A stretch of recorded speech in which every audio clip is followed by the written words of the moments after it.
भगवान की सबसे बड़ी लीला यही है कि वे अनंत होकर भी अपने भक्तों के प्रेम में बन जाते हैं। गोकुल ने उन्हें बालक समझा, पर संतों ने उनमें स्वयं परमात्मा का दर्शन किया।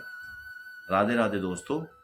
पूतना और तृणावत असुर जैसी घटनाओं के बाद भी गोकुलवासी कृष्ण को केवल अपना प्रिय बालक ही मानते थे। लेकिन एक दिन नंद महाराज के आंगन में ऐसी घटना हुई जिसने सबको भीतर तक सोचने पर मजबूर कर दिया। उस समय एक महान संत गर्ग मुनि गोकुल आए।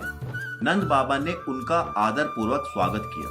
वह समझ चुके थे कि यह कोई साधारण ऋषि नहीं है, बल्कि महान ज्ञानी और दिव्य दृष्टि वाले महात्मा है।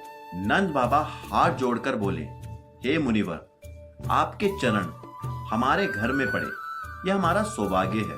तब नंद बाबा ने उनसे विनती की, कृपया मेरे इस पुत्र का नामकरण संस्कार कर दीजिए। लेकिन गर्ग मुनि ने तुरंत सावधान किया।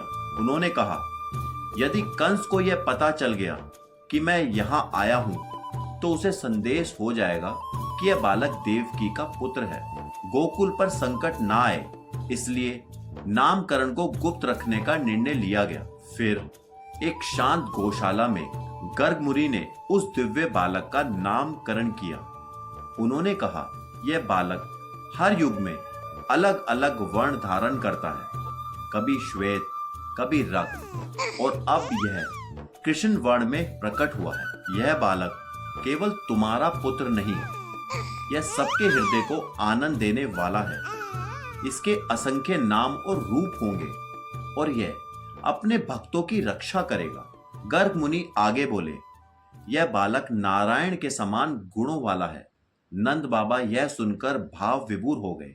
उन्हें लगा कि उनका पुत्र अत्यंत भाग्यशाली है, लेकिन वे अभी भी उसकी वास्तविक दिव्यता को पूरी तरह नहीं समझ पाए थे, क्योंकि भगवान की यही लीला है।